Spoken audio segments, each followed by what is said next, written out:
Although if the opponent is actually, well, paying attention, you can throw punish. You can throw punish this move even, I mean, if you end up getting the kind of like sidestep animation if it gets held, if I can kind of show it. Well, I mean, to show like what it looks like.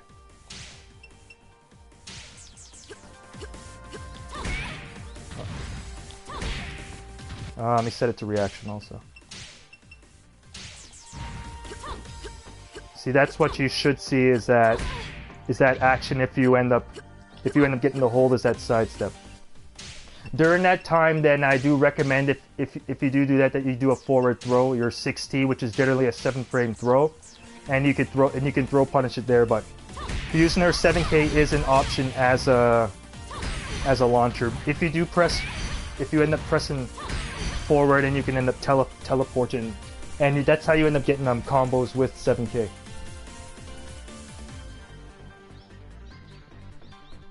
As for other launchers, you can also technically use your 2KK.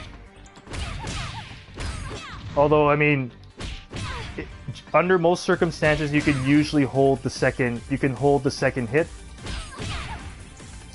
but the only time you're really gonna usually go for it is if you kind of like just like mixing up the opponent. Like with some other characters, like Christy, has her 2PP can do the same thing, where it goes kind of low, then high, and then launches. But it's still nice to have an option to physically be able to launch off of a low string. Although with that said, it's mainly just kind of used just for kind of mix-up purposes, so it's not really like a go-to launcher. You can use it in front of a wall too, but but generally speaking, your most common launcher you're going to be going for would most likely be 3K, just due to the fact that the safety and risk reward is most in its favor compared to other launchers. Where 8K is also a decent option just because of how fast it can come out, so it can obviously connect on relatively low stun thresholds. Anyway, I'm just going to continue on with their wall game a bit now. When you do get the opponent back to a corner, that's usually a very favorable situation for Kasumi. Generally, a good strategy you can have for a lot of matches is kind of just, if you are able to, with Kasumi being a fast rushdown character and all, try and bully your opponents and try and push them back to go into the corner. I mean, if you do want a move that can, well, a move that can end up knocking the opponent back pretty far is something like her P+K. I mean, it's not, or her H+K. They're not exactly necessarily moves you necessarily just throw out, but if you do get like an opportunity, you can end up using it to knock the opponent back, or something like 6PKK. Although, I mean, yeah, I have to be careful that these moves are risky, so I mean, but they are options for like kind of knocking the opponent back far. But when you do get them to a wall, a lot of her wall slam moves are generally kind of the second hit of a string, like most of them are. And there's also 6H+K, but that move's also, I mean, all these moves are actually fairly unsafe, but yeah, they're all options for blasting the opponent back. But when you're in the wall, now what you want to do is, you're thinking of how you're going to wall slam your opponent. Alright, the two most common wall slam moves would be like 6P, 6K, and 6PP. Like, these two moves are kind of like a quote-unquote pseudo mix-up in themselves. Like, the second hit of 6P, 6K is a mid-kick, and 6PP, the second hit's a high punch. I mean, there's other ones you can use, like 3KK, which goes mid-high, 9K, which also happens to be a single hit. Although at 18 frames, it's a little slower. You could try H+KK. Even 2KK can wall slam. I mean, there are quite a bit of moves you can use. I mean, and even you can use 7K. Okay, so there's a 12-frame wall slam move. Although I admit that it does lead to some of the relatively smaller juggles. But the most common the most common wall slam you're going to use is something usually off of 6P. Alright, the juggle that I do recommend off of a wall slam with basically majority of the combo starters would generally start as would be 3P or 3-3P, back turn 2P, then P, KK, 6K. For if you were to wall slam with something like 6KK, which is also a 2-in-1,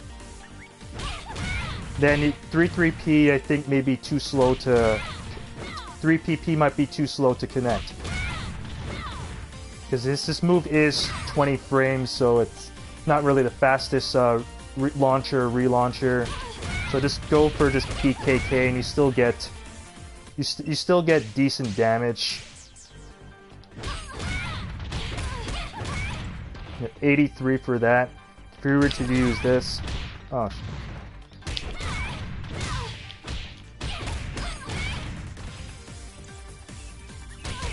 Well, it's just this thing counts it as a 2-in-1, so that's why the initial damage is higher. But just simply doing this under most circumstances, that would end up doing I think 9 to 11 less damage than going for the 3-3P relauncher. No. And someone also wrote another note of other things you can do, but I usually do this as like your go-to. I mean, if you're doing it like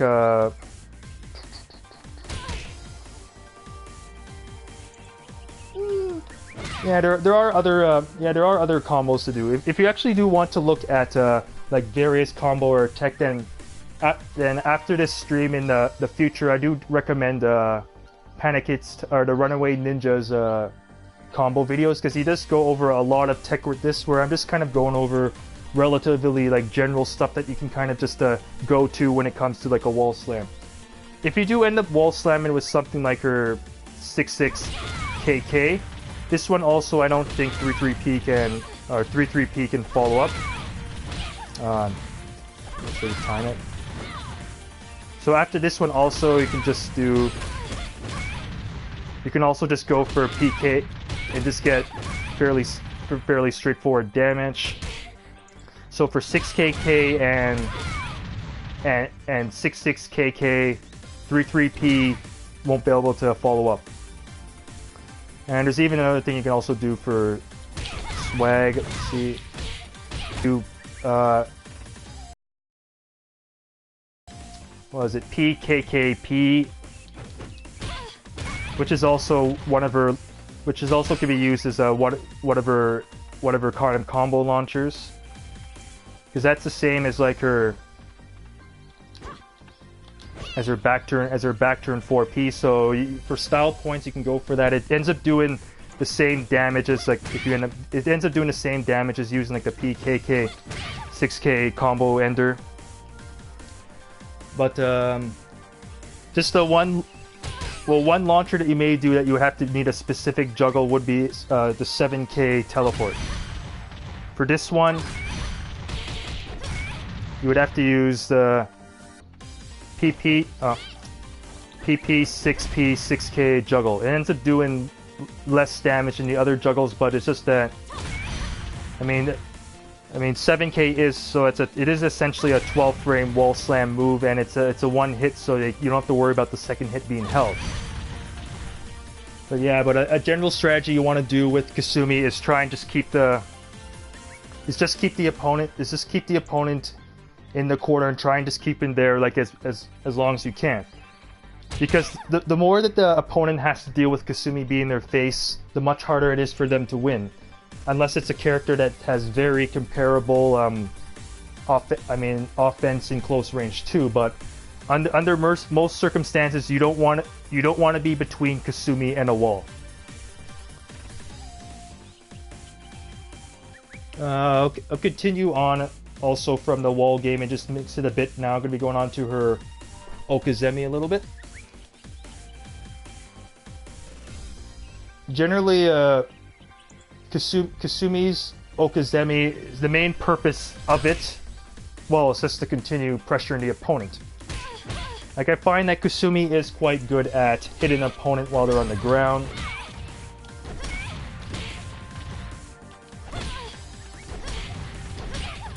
So right here you can find that with Kasumi, compared to other characters, you don't really have to worry about like wake-up kicks that much because she can generally force the opponent to want to tech against her, because generally you're not going to want to lie on the ground, because if you end up doing, you can get hit by something like 4H+K.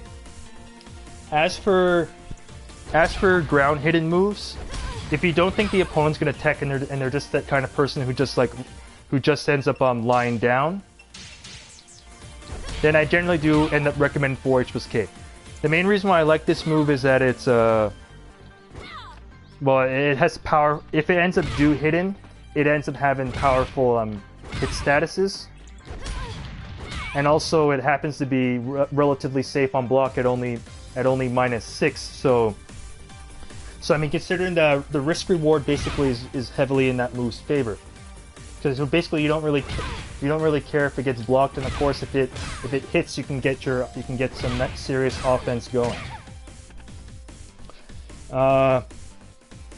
So the nice thing about 9K or 9KK is it causes a hard knockdown. So what that means is that the kind of window to tech is shortened a bit, and it can usually lead to, it can end up it means that it can be a bit more prone to being like hit on the ground.